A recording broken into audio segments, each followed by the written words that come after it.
Hi friends, ಎಲ್ರಿಗೂ ನಮಸ್ಕಾರ. ಎಲ್ಲ ಹೇಗಿದ್ದೀರಾ? ಐ ಹೋಪ್ ತಾವೆಲ್ಲರೂ ಕೂಡ ತುಂಬ ಚೆನ್ನಾಗಿದ್ದೀರಾ ಅಂತ ಭಾವಿಸ್ತೀನಿ. Welcome back to my channel.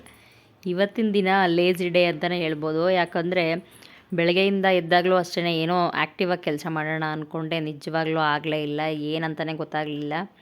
ಅದೇನಂದರೆ ಎದ್ದ ತಕ್ಷಣ ಅದೊಂದು ವೈಬ್ಸ್ ಗೊತ್ತಾಗ್ಬಿಡುತ್ತೆ. ಓ ಬಿಡು, ಇವತ್ತೇನೋ ಕೆಲಸ ಮಾಡೋಕ್ಕೆ ಆಗಲ್ಲ, ಏನಾಗ್ತದೆ ಅಂತ ಸ್ವಲ್ಪ ಲೈಟಾಗಿ ಬೇರೆ ಎಡ್ಡೆಗಿತ್ತು.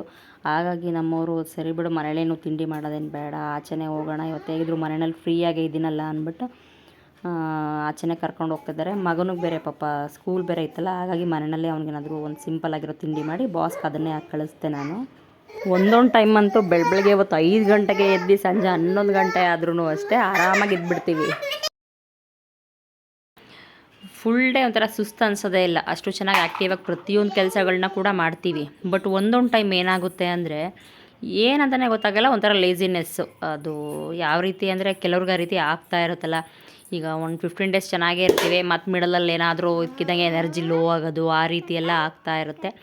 ಸೊ ಅದನ್ನು ಅರ್ಥ ಮಾಡ್ಕೊಂಡು ನಮ್ಮವರು ಆಯಿತು ಬಿಡು ಹೋಗಲಿ, ಇವತ್ತೊಂದು ದಿನ ಸ್ವಲ್ಪ ರೆಸ್ಟ್ ಮಾಡು ಹೇಗೋ ಅಂದ್ಬಿಟ್ಟು ಕೆಲವೊಂದಷ್ಟು ಸಣ್ಣ ಪುಟ್ಟ ನಮ್ಮ ಮನಸ್ಥಿತಿ ಅಂದರೆ ನಮ್ಮ ಮೈಂಡ್ ಸೆಟ್ನ ಸ್ವಲ್ಪ ಅರ್ಥ ಮಾಡ್ಕೊಂಡು ಈ ಥರ ಒಂದು ಅಂಡರ್ಸ್ಟ್ಯಾಂಡಿಂಗಲ್ಲಿದ್ದರೆ ನಮ್ಮಂಥ ಹೆಣ್ಮಕ್ಳಿಗೆ ಎಷ್ಟೋ ಒಂಥರ ಖುಷಿ ಅಂತ ಅನಿಸುತ್ತೆ ಅಲ್ಲ. ಹಾಗಾಗಿ ಸರಿ ಅಂತ ಇಲ್ಲೇ ನಾವು ಯಾವಾಗಲೂ ರೆಗ್ಯುಲರು ಇಲ್ಲೊಂದು ಉಡುಪಿ ಗಾರ್ಡನ್ ಇದೆ, ಒಂದು ಚಿಕ್ಕದು ಒಂದು ಹೋಟೆಲ್ ಇದೆ, ಇಲ್ಲೇ ಬಂದು ಯಾವಾಗಲೂ ಅಷ್ಟೇ, ಯಾವಾಗಲಾದರೂ ಮಂತ್ಲಿ ಒನ್ಸೋ ಅಥವಾ 2 ಮಂತ್ಸ್ ಒನ್ಸೋ ಏನಾದ್ರು ತಿಂಡಿ ತಿನ್ನಬೇಕಂದ್ರೆ ಇಲ್ಲಿ ಬರ್ತೀವಿ. ಏನಂದರೆ ಇಲ್ಲಿ ಮಾಡೋ ಪಲಾವು ಒಂಥರ ಫೇವ್ರೆಟ್ಟೇ ನಮಗೆ, ಒಳ್ಳೆ ಟೇಸ್ಟ್ ಕೊಡ್ತಾರೆ ಮಾತ್ರ. ಹಾಗಾಗಿ ಇಲ್ಲೇ ಬಂದಿದ್ವಿ. ಇನ್ನು ಮಗನ ಕರ್ಕೊಬರೋಣ ಅಂದರೆ ಮಗನಿಗೆ ಪಾಪ ಇನ್ನು ಸ್ಕೂಲು, ಸರಿ ಇವತ್ತು ಹೇಗಿದ್ರು ಬೇಗನೆ ಬಿಡ್ತೀನಿ ಅಂತಾರೆ, ಟ್ಯೂಷನ್ ಬೇರೆ ಇಲ್ವಲ್ಲ ಅಂದ್ಬಿಟ್ಟು ಕಳಿಸಿದ್ವಿ. ಪಾಪುಗೂ ಅಷ್ಟೇ, ಅವಳಿಗೂ ಸ್ವಲ್ಪ ಅಣ್ಣ ಬೇರೆ ಇಲ್ವಲ್ಲ, ಒಂಥರ ಬೇಜಾರು ಅವಳಿಗೆ. ಆದರೂ ಓಕೆ, ನಾವೆಲ್ಲ ಇದ್ವಲ್ಲ, ಒಂಥರ ಅಲ್ಲಿ ನೋಡ್ತಾ ಇಲ್ಲೋ ಅಂಥದ್ರಲ್ಲೂ ಅವ್ರ ಅಣ್ಣ ಏನಾದರೂ ಇದನ್ನ ಏನು ಅಂದ್ಕೊಂಡು ಅವಾಗ ಕಲಿತಾನೇ ಇಲ್ಲೋ ಅಲ್ಲೆಲ್ಲ ಚುಚ್ಚ ಎಲ್ಲಿ ಅಂದ್ಕೊಂಡು. ಅಂದರೆ ಅವಳಿಗೆ ಸುಶಾಂತ್ ಅಂತ ಕರೆಯೋಕ್ಕೆ ಬರಲ್ಲ, ಅವಳೊಂಥರ ಪೆಟ್ಟನೆ ಬಿಟ್ಬಿಟ್ಟಿದ್ದಾಳೆ ಅವ್ರ ಅಣ್ಣನಿಗೆ ಚುಚ್ಚ ಅಂದ್ಬಿಟ್ಟು. ಇನ್ನು ಅಲ್ಲಿ ನಾವು ಹೋಗೋ ಟೈಮ್ ಸ್ವಲ್ಪ ಲೇಟೇ ಆಗಿತ್ತು, 10:30 ಬೇರೆ ಆಗಿತ್ತಲ್ಲ, ಪಲಾವ್ ಇರಲಿಲ್ಲ ಅಂತ ಕಾಣಿಸುತ್ತೆ. ಪುದೀನ ರೈಸ್ ಒಂದಿದೆ ಅಂದರು, ಹಾಗಾಗಿ ಅದನ್ನೊಂದು ತಗೊಂಡು ಇನ್ನು ನನಗೆ ನಾನು ಮಿನಿ ಬ್ರೇಕ್ಫಾಸ್ಟ್ ಅಂತ ಬರುತ್ತಲ್ಲ ಅದನ್ನು ತಗೊಂಡಿದ್ದೆ. ಇನ್ನು ನಮ್ಮವ್ರು ಎಲ್ಲೋದ್ರೂ ಅಷ್ಟೇ, ಅದೇನೋ ಗೊತ್ತಿಲ್ಲ ಅವ್ರಿಗೆ ಇಡ್ಲಿ ಸಾಂಬಾರು ಅಂದರೆ ಫೇವ್ರೆಟ್ಟು. ಸೊ ಹಾಗಾಗಿ ಅಲ್ಲೆಲ್ಲ ಟಿಫನ್ ಮಾಡ್ಕೊಂಡೆಲ್ಲ ಬಂದ್ವಿ. ಇನ್ನು ನಾವು ಬರೋ ಟೈಮಲ್ಲಿ ಒಂದು ನಾಯಿ ಇತ್ತು ನಮ್ಮ ಮನೆ ಹತ್ರನೇ, ಎಷ್ಟು ಕ್ಯೂಟಾಗಿದೆ ಅಂದರೆ ತುಂಬ ಒಂಥರ ಉದ್ದ ಇದೆ, ಬಟ್ ಹತ್ರ ಹೋದ್ರೂ ಕಚ್ಚಲ್ಲ, ಒಂದು ಬೊಗಳೋದಿಲ್ಲ, ಅಷ್ಟು ಕ್ಯೂಟಾಗಿ ನಿಂತ್ಕೊಂಡಿತ್ತು. ಸರಿ ಅಂತ ಒಂದು ಫೋಟೋ ತೊಗೊಂಡು ಹಾಗೆ ಒಂದು ಸಣ್ಣ ವೀಡಿಯೋ ಕ್ಲಿಪ್ಪಿಂಗ್ ತೊಗೊಂಡಿದ್ದೆ ಅಷ್ಟೇ. ಇನ್ನು ಟೈಮ್ ಹೋಗಿದ್ದಂತೂ ಗೊತ್ತೇ ಆಗಲಿಲ್ಲ. ಸರಿ ಅಂತ ಮಗನ ಕೂಡ ಬೇಗನೆ ಬಂದಿದ್ದ. ಇನ್ನು ನಮ್ಮವ್ರಿಗೆ ಚುರುಮುರಿ ಅಂದರೆ ತುಂಬ ಇಷ್ಟ, ಹಾಗಾಗಿ ಅದನ್ನೇ ಮಾಡು ಅಂತ ಹೇಳಿದರು. ಸೊ ಮಾಡಿ ಕೊಟ್ಟಿದ್ದೆ. ಎಲ್ಲ ಜೊತೆಯಲ್ಲಿ ಸಾಂಗ್ ಹಾಕ್ಕೊಂಡು ಸ್ವಲ್ಪ ಸೌಂಡ್ ಜಾಸ್ತಿ ಕೊಟ್ಕೊಂಡು ನೋಡಿ ಎಲ್ಲರೂ ಎಂಜಾಯ್ ಮಾಡ್ಕೊಂಡು ಸುಮ್ಮನೆ ತಿನ್ಕೊಂಡು ಹಾಗೆ ಕೂತಿದ್ರು. ನಮ್ಮ ಮನೆ ಹತ್ರನೇ ಗಾಡಿನಲ್ಲಿ ಈರುಳ್ಳಿ ಬೆಳ್ಳುಳ್ಳಿ ಬಂದಿತ್ತು. ಸರಿ ಅಂತ ನಮ್ಮವರೇ ಹೋಗಿದ್ರು. ಪಾಪು ಅಳ್ತಿದ್ದಾಳೆ, ಇರು ನಾನೇ ಹೋಗಿ ತಗೊಬರ್ತೀನಿ ಅಂತ ಅವರೇ ಹೋಗಿದ್ರು.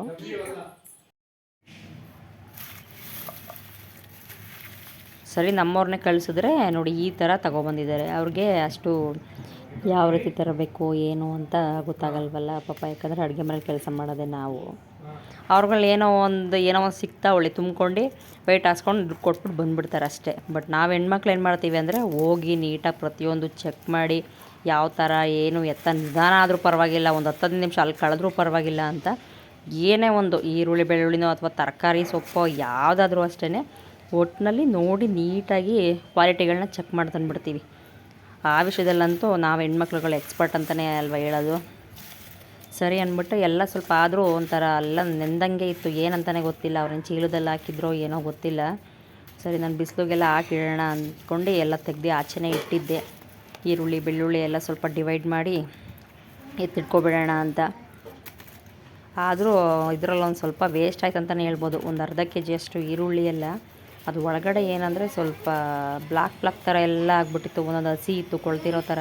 ಅವೆಲ್ಲ ಡಿವೈಡ್ ಮಾಡಿ ಎತ್ಬಿಟ್ಟೆ, ಯಾಕಂದರೆ ಇದರಲ್ಲೇ ಇಟ್ಬಿಟ್ರೆ ಅದೇನಾಗುತ್ತೆ ಒಂದಕ್ಕೊಂದು ಸ್ವಲ್ಪ ಹರಡುತ್ತಲ್ವ, ಹಾಗಾಗಿ ಮತ್ತಷ್ಟು ಈರುಳ್ಳಿಗಳು ಅದರಲ್ಲೇ ಇಟ್ಬಿಟ್ರೆ ಎಲ್ಲ ಕೊಳಿತಾ ಬರುತ್ತೆ ಅಂದ್ಬಿಟ್ಟು ನಾನು ನೀಟಾಗೆಲ್ಲ ತೆಗ್ದು ಎಲ್ಲ ಡಿವೈಡ್ ಮಾಡಿಡ್ತಾ ಇದ್ದೆ. ಹಾಗೆ ನಾವು ಏನು ಕೆಲಸ ಮಾಡ್ತೀವಿ ಅದು ನಾವು ಮಾಡಿದ್ರೇ ಸರಿ. ಈಗೇನಾದರೂ ಈಗ ಗಂಡಸ್ರುಗಳನ್ನ ಪಾಪ ಆಚೆ ಕಳಿಸ್ಬಿಟ್ಟು ಅದು ಇದು ತಗೊಬಾದ್ರೆ ಒಬ್ಬೊಬ್ರಿಗೆ ಗೊತ್ತೇ ಆಗೋದೇ ಇಲ್ಲ ಬಿಡಿ, ಏನೋ ಒಂಥರದು ಪಾಪ ತುಂಬ್ಕೊಂಡು ತಗೊಬಂದು ಕೊಟ್ಬಿಟ್ಟು ಹೋಗ್ಬಿಡ್ತಾರೆ ಒಟ್ಟಲ್ಲಿ. ಇನ್ನು ಅವ್ರ ಫ್ರೆಂಡ್ಸ್ ಬೇರೆ ಮಧ್ಯಾಹ್ನ ಬಂದಿದ್ದರು, ಒಂದು 2-3 ಜನ, ಏನೋ ಕೆಲಸ ಇತ್ತಂತೆ. ಹಾಗಾಗಿ ಅವ್ರ ಜೊತೆಯಲ್ಲೇ ಬಂದು ಕುತ್ಕೊಂಡು ಒಂದು ಸ್ವಲ್ಪ ಹೊತ್ತು ಟೈಮ್ ಸ್ಪೆಂಡೆಲ್ಲ ಮಾಡಿಬಿಟ್ಟು ಹೋದರು. ನಮ್ಮವ್ರಿಗೂ ಸ್ವಲ್ಪ ಮೈಂಡ್ ರಿಲೀಫ್ ಅನ್ನಿಸ್ತು. ಯಾಕಂದರೆ ಹಳೆ ಫ್ರೆಂಡ್ಸ್ ಎಲ್ಲ ಅಪರೂಪ ಏನಾದರೂ ಸಿಕ್ಕಿದ್ರೆ ಅವ್ರಗಳ ಜೊತೆ ಅವ್ರಿಗೆ ಕಾಲ ಕಳೆಯೋದೇ ಗೊತ್ತಾಗಲ್ಲ, ಆ ರೀತಿ ಇರುತ್ತೆ. ನಂತರ ಅವರು ಸ್ವಲ್ಪ ತಿದ್ದಿ ಊಟ ಮಾಡಿ, ಆದರೆ ಊಟ ಕೂಡ ಮಾಡಲಿಲ್ಲ, ಜಸ್ಟ್ ಕಾಫಿ ಟೀ ಕುಡಿದ್ಬಿಟ್ಟು ಹೊರಟ್ರು. ಇನ್ನು ಇವ್ರಿಗೆ ಸುಮಾರು ಒಂದು 10-15 ವರ್ಷದ ಫ್ರೆಂಡ್ ಅಂತಲೇ ಹೇಳ್ಬೋದು. ಹಾಗಾಗಿ ಬಂದಿದ್ರಲ್ಲ ಇವ್ರು ಒಂಥರ ಹಳೆ ನೆನಪುಗಳೆಲ್ಲ ಕೂತ್ಕೊಂಡು ಅದು ಇದು ಡಿಸ್ಕಷನ್ ಮಾಡ್ಕೊಂಡಿದ್ರು. ಫಸ್ಟೆಲ್ಲ ಏನು ಮಾಡ್ತಿದ್ರು, ಎಲ್ಲ ಜೊತೆಯಲ್ಲಿ ಮಾತಾಡ್ಕೊಂಡು ಟ್ರಿಪ್ಪೆಲ್ಲ ಹೋಗ್ತಾಯಿದ್ವಿ. ಈಗಂತೂ ಏನಕ್ಕೂ ಟೈಮ್ ಇಲ್ದಂಗೆ ಆಗಿಬಿಟ್ಟಿದೆ, ಆ ಥರ ಬ್ಯುಸಿ ಆಗಿಬಿಡ್ತಾರೆ ಪಾಪ ಎಲ್ಲರೂ. ಅದೇ ಹೇಳ್ತಾಯಿದ್ರು, ಮೊದಲೆಲ್ಲ ಹೇಗೆ ಮೀಟ್ ಹಾಕೋದು, ಅಲ್ಲಿ ಇಲ್ಲಿ ಟ್ರಿಪ್ಪೆಲ್ಲ ಹೋಗ್ತಾಯಿದ್ವಿ, ಈಗಂತೂ ಎಲ್ಲೂ ಹೋಗೋಕ್ಕೆ ಆಗೋಲ್ಲ. ನೆಕ್ಸ್ಟ್ ಟೈಮ್ ಏನಾದರೂ ಪ್ಲ್ಯಾನ್ ಮಾಡಿ ಎಲ್ಲ ಫ್ಯಾಮಿಲಿ ಎಲ್ಲ ಜೊತೆನಲ್ಲಿ ಹೋಗೋಣ ಅಂತ ಎಲ್ಲ ಕೇಳ್ತಾಯಿದ್ರು. ಸರಿ, ಇನ್ನೇನು 1 ಮಂತ್ 2 ಮಂತ್ಸ್ ಕಳೆದ್ರೆ ಮಕ್ಳಿಗೂ ಅಷ್ಟೇ ಈ ಸಮ್ಮರ್ ಬಂದುಬಿಡುತ್ತಲ್ಲ, ಇನ್ನು ಬೇಸಿಗೆ ರಜೆ ಎಲ್ಲ ಸ್ಟಾರ್ಟ್ ಆಗುತ್ತೆ. ಆಗಬೇಕಾದ್ರೆ ಪ್ಲ್ಯಾನ್ ಮಾಡ್ಕೊಂಡು ಹೋಗೋಣ ಅಂತ ಇವರು ಅದೇ ಡಿಸ್ಕಷನ್ ಎಲ್ಲ ಮಾಡ್ತಾಯಿದ್ರು. ಪ್ಲ್ಯಾನಿಂಗ್ ಅಂತೂ ಮಂತ್ಲಿ ನಡೀತಾ ಇರುತ್ತೆ, ಬಟ್ ಅದಂತೂ ಅಂದ್ಕೊಂಡಂಗೆ ಮಾತ್ರ ಪ್ಲ್ಯಾನ್ಸ್ ಆಗೋದಿಲ್ಲ. ಪಿಂಪಲ್ ಮಾರ್ಕ್ಸ್ ಏನಾದರೂ ಇದ್ದರೆ ರಿಮೂವಿಂಗ್ ಮಾಡ್ಕೊಳ್ಳೋದು ಒಂದು ಫೇಸ್ ಪ್ಯಾಕ್ ಇದೆ, ನೋಡೋಣ ಬನ್ನಿ. ಏನಂದರೆ ಫೇಸಲ್ಲಿ ಏನಾದರೂ ಪಿಂಪಲ್ ಮಾರ್ಕೆಲ್ಲ ಇರುತ್ತೆ ಅಲ್ವಾ, ಕೆಲವೊಂದಷ್ಟು ಮಾರ್ಕೆಲ್ಲ ಹೋಗೋದೇ ಇಲ್ಲ. ಅದಕ್ಕೆ ಏನು ಮಾಡಬೇಕಂದ್ರೆ ಈ ಥರ ಫೇಸ್ ಪ್ಯಾಕ್ ಮಾಡೋದ್ರಿಂದ ಬೆಸ್ಟು. ಏನಂದರೆ ಮೊದಲನೇದಾಗಿ ನಾನು 1 ಸ್ಪೂನು ಆಲೋವೆರಾ ಜೆಲ್ ತೊಗೊಂಡಿದ್ದೀನಿ. ಅದಕ್ಕೆ ನಾನು ಒಂದು ಅರ್ಧ ಸ್ಪೂನಷ್ಟು ಸಕ್ಕರೆ ಪುಡಿ ಹಾಕ್ತೀನಿ. ಈ ಸಕ್ಕರೆ ಹಾಗೆ ಹಾಕೋದ್ರೆ ಸ್ಕಿನ್ ಮೇಲೆಲ್ಲ ಏನಾಗುತ್ತೆ ಅಂದರೆ ರ್ಯಾಷಸ್ ಥರ ಆಗಿಬಿಡುತ್ತೆ. ಹಾಗಾಗಿ ಅದನ್ನು ಸ್ವಲ್ಪ ಪುಡಿ ಮಾಡಿ ಇದ್ರ ಜೊತೆ ನೆನೆಸಿಟ್ಟು ಒಂದು 2 ಮಿನಿಟ್ಸ್ ಆದಮೇಲೆ ಫೇಸ್ಗೆ ಹಾಕಿ ಸ್ಕ್ರಬ್ ಮಾಡೋದ್ರಿಂದ ಏನಾಗುತ್ತೆ ಅಂದರೆ ಈ ವಿಂಟರ್ ಸೀಸನಲ್ಲಿ ಅದು ಫೇಸ್ಗೆಲ್ಲ ಒಂದು ಒಳ್ಳೆ ಮಾಯ್ಶ್ಚರೈಸ್ ಕೊಡೋದಕ್ಕೆ ಒಂದು ಹೆಲ್ಪ್ ಮಾಡುತ್ತೆ. ಹಾಗಾಗಿ ಅದ್ರ ಜೊತೆಗೆ ಪಿಂಪಲ್ ಮಾರ್ಕು ಅಷ್ಟೇ, ಏನಾದರೂ ಅವು ಸಣ್ಣ ಪುಟ್ಟ ಹಳೆ ಕಲೆಗಳೇನಾದರೂ ಉಳ್ಕೊಂಡಿದ್ರೆ ಈ ಸ್ಕ್ರಬ್ ಮಾಡೋದ್ರಿಂದ ಫೇಸ್ಗೆ ಒಂದು ಒಳ್ಳೆ ಬೆನಿಫಿಟ್ ಅಂತಲೇ ಹೇಳ್ಬೋದು. ಹಾಗಾಗಿ ನಾನು ಈ ಥರ ಫೇಸ್ ಸ್ಕ್ರಬ್ ಮಾಡೋಣ ಅಂತ ರೆಡಿ ಮಾಡಿ ಇಟ್ಟಿದ್ದೀನಿ. ಇನ್ನು ಇದ್ರ ಜೊತೆಗೆ ಪ್ಯಾಕ್ ಕೂಡ ಹಾಕೋಬೇಕಲ್ಲ, ಯಾಕಂದರೆ ಸ್ಕ್ರಬ್ ಮಾಡಿ ಹಾಗೆ ಫೇಸ್ನ ಬಿಡೋಕ್ಕೆ ಹೋಗಬಾರ್ದು. ಅದು ಹಾಗೇ ಒಂಥರ ಬ್ರೈಟ್ನೆಸ್ ಎಲ್ಲ ಏನಾಗುತ್ತೆ ಕಾಣಿಸೋದಿಲ್ಲ, ಒಂಥರ ಫೇಸಲ್ಲಿ ರೆಡ್ನೆಸ್ ಅನ್ನೋದು ಜಾಸ್ತಿ ಆಗಿಬಿಡುತ್ತೆ. ಅದಕ್ಕೋಸ್ಕರ ನಾನು ಫೇಸ್ ಸ್ಕ್ರಬ್ ಆದ ತಕ್ಷಣ ಏನು ಮಾಡ್ತೀನಿ ಅಂದರೆ ಈ ಥರ ಫೇಸ್ ಪ್ಯಾಕ್ ಯೂಸ್ ಮಾಡ್ತೀನಿ. ಇದಕ್ಕೆ ಏನಿಲ್ಲ, ಟರ್ಮರಿಕ್ ಪೌಡ್ರ್ ಹಾಕ್ತೀನಿ ಫಸ್ಟು. ಟರ್ಮರಿಕ್ ಪೌಡ್ರು ಏನಂದರೆ ಕೆಲವ್ರ ಫೇಸಿಗೆ ಸೆಟ್ ಆಗೋಲ್ಲ, ಅದು ಒಂಥರ ಇಮ್ಮಿಡಿಯೇಟಾಗಿ ಫೇಸೆಲ್ಲ ಉರಿಯೋಕ್ಕೆಲ್ಲ ಸ್ಟಾರ್ಟ್ ಆಗಿಬಿಡುತ್ತೆ. ಅಂಥವ್ರು ಏನು ಮಾಡಬೇಕು, ಜಾಸ್ತಿ ಹಾಕೊಳ್ಳೋಕೆ ಹೋಗಬಾರ್ದು. ಒಂದು 1/4 ಸ್ಪೂನಷ್ಟು ಸಾಕು ಟರ್ಮರಿಕ್ ಪೌಡ್ರು.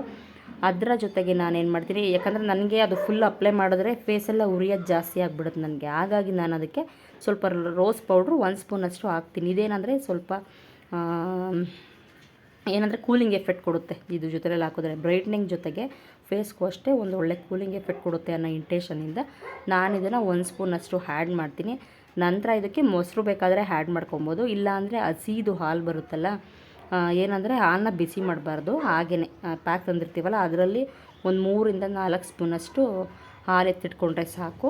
ಇದರ ಜೊತೆ ಮಿಕ್ಸ್ ಮಾಡಿ ಹಚ್ಕೋಬೋದು. ಹಾಗಾಗಿ ನಾನೇನು ಮಾಡ್ತೀನಿ, ಹಾಲನ್ನೇ ಇದಕ್ಕೆ ಒಂದು 2 ಸ್ಪೂನಷ್ಟು ಹಾಕ್ತೀನಿ ಅಷ್ಟೇ. ಹಾಕ್ಬಿಟ್ಟು ನೀಟಾಗಿ ಮಿಕ್ಸ್ ಮಾಡಿ ಈ ಫೇಸ್ ಪ್ಯಾಕ್ನ ಒಂದು 10 ಮಿನಿಟ್ಸ್ ಹಾಕಿದ್ರೆ ಸಾಕು, ಬೇಗನೆ ಒಣಗಿಬಿಡುತ್ತಿದ್ದು. ನಂತರ ಫೇಸ್ ವಾಶ್ ಮಾಡ್ಕೊಂಡ್ಬಿಟ್ಟು ಮಾಯ್ಶ್ಚರೈಸರ್ ಕ್ರೀಮ್ ಹಚ್ಚಿದ್ರೆ ಸಾಕು, ಫೇಸು ನೀಟಾಗೇ ಇರುತ್ತೆ. ಫೇಸ್ ಪ್ಯಾಕಲ್ಲಂತೂ ಸುಮಾರಿದೆ, ಎಷ್ಟು ಥರದ ಇಂಗ್ರೀಡಿಯೆಂಟು ಮನೇಲಿ ಹುಡುಕ್ತೀನಿ ಅಂದರೆ ಬೇಕಾದಂಗೆ ಸಿಗುತ್ತೆ. ವೀಕ್ಲಿ ಒನ್ಸ್ ಏನಾದರೂ ಸಣ್ಣ ಪುಟ್ಟದ್ದು ಹಚ್ಕೋಬೋದು. ಈಗ ಫೇಶಿಯಲ್ ಮಾಡ್ತೀನಿ ಅಂದರೆ ಟೈಮ್ ತುಂಬ ಹಿಡಿಯುತ್ತೆ. ಈ ಥರ ಫೇಸ್ ಪ್ಯಾಕ್ಗಳೆಲ್ಲ ಒಂದು 2-3 ನಿಮಿಷದಲ್ಲೇ ಮಾಡ್ಕೊಬೋದು, ಮಾಡಿದ್ದೇ ಗೊತ್ತಾಗಲ್ಲ. ಒಟ್ಟಿನಲ್ಲಿ ಹಚ್ಕೊಂಡು ಒಂದು 10-15 ಮಿನಿಟ್ಸ್ ಬಿಟ್ಟರೆ ಸಾಕು. ಒಂದು ಒಳ್ಳೆ ಯೂಸ್ಫುಲ್ ಅಂತಲೇ ಹೇಳ್ಬೋದು. ಅಂದರೆ ಇವತ್ತು ಸಿಂಪಲಾಗಿ ಒಂಥರ ಲೇಸಿ ಆಗಿತ್ತು ಅಂತಲೇ ಹೇಳ್ಬೋದು ಇವತ್ತಿನ ದಿನ. ಆದರೂ ಮಿಡಲೆಲ್ಲ ಇಲ್ಲ, ಆ್ಯಕ್ಟಿವಾಗೇ ಇರೋಣ, ಸುಮ್ಮನೆ ಆ ಥರ ಈ ಥರ ಅಂದ್ಕೊಂಡ್ರೆಲ್ಲ ಚೆನ್ನಾಗಿರಲ್ಲ ಅಂದ್ಬಿಟ್ಟು. ಯಾಕಂದರೆ ಕೆಲವೊಂದಷ್ಟು ಪರ್ಸ್ನಲ್ಸ್ ಏನಾದರೂ ಹೆಲ್ತ್ ಪ್ರಾಬ್ಲಮ್ ಅವು ಇರ್ತಾವಲ್ಲ, ಹಾಗಾಗಿ ನಾವು ಅದ್ರ ಕಡೆನೇ ಜಾಸ್ತಿ ಗಮನ ಕೊಟ್ಬಿಟ್ರೆ ಮೈಂಡ್ ಸೆಟ್ಟೆಲ್ಲ ಇಡೀ ದಿನ ಹಾಗೇ ಇದ್ಬಿಡುತ್ತೆ. ಅದಕ್ಕೋಸ್ಕರ ಏನು ಮಾಡಬೇಕು, ನಮಗೆ ನಾವೇ ಸ್ವಲ್ಪ ಚೇರಪ್ ಆಗಿ ನಮಗೆ ಯಾವ ಕೆಲವೊಂದು ಸಣ್ಣ ಪುಟ್ಟ ವಿಚಾರಗಳು ಖುಷಿ ಕೊಡುತ್ತೆ ಅಂಥವುಗಳನ್ನ ನಾವು ರೂಢಿಸ್ಕೊಂಡು ಬಂದರೆ ಏನಾಗುತ್ತೆ ಅಂದರೆ ಆ ಲೇಜಿನೆಸ್ ಏನಿದೆ ಅದಕ್ಕೆಲ್ಲ ಒಂದಷ್ಟು ಫುಲ್ ಸ್ಟಾಪ್ ಆಗುತ್ತೆ. ಹಾಗಾಗಿ ನಾನು ಹೇಗಿದ್ರು ಟೈಮ್ ಇತ್ತಲ್ಲ ಅಂತ ಫೇಸ್ ಪ್ಯಾಕ್ ಎಲ್ಲ ಈ ಥರ ರೆಡಿ ಮಾಡಿ ಹಾಕ್ಕೊಂಡೆ. ಒಂದ್ಸಲಿ ಟ್ರೈ ಮಾಡಿ ನೋಡಿ, ಒಂದು ಒಳ್ಳೆ ರಿಸಲ್ಟ್ ಕೊಡುತ್ತಂತಲೇ ಹೇಳ್ಬೋದು. ಐ ಹೋಪ್ ತಮ್ಮೆಲ್ರಿಗೂ ಈ ವ್ಲಾಗ್ ಇಷ್ಟ ಆಗಿದೆ ಅಂತ ಭಾವಿಸ್ತೀನಿ. ದಯವಿಟ್ಟು ಇಷ್ಟ ಆದರೆ ನಿಮ್ಮ ಫ್ರೆಂಡ್ಸ್ ಆ್ಯಂಡ್ ಫ್ಯಾಮಿಲಿಗೆಲ್ಲ ಶೇರ್ ಮಾಡಿ. ಹಾಗೂ ನನ್ನ ಈ ಚಾನಲ್ನ ಯಾರು ಹೊಸ್ದಾಗಿ ನೋಡ್ತಿದ್ದೀರಾ ಸಬ್ಸ್ಕ್ರೈಬ್ ಮಾಡ್ಕೊಳ್ಳೋದಂತೂ ಮರಿಬೇಡಿ, ಸಬ್ಸ್ಕ್ರೈಬ್ ಮಾಡ್ಕೊಳ್ಳಿ ಅಂತ ಹೇಳ್ತಾ thank you for watching and love you all.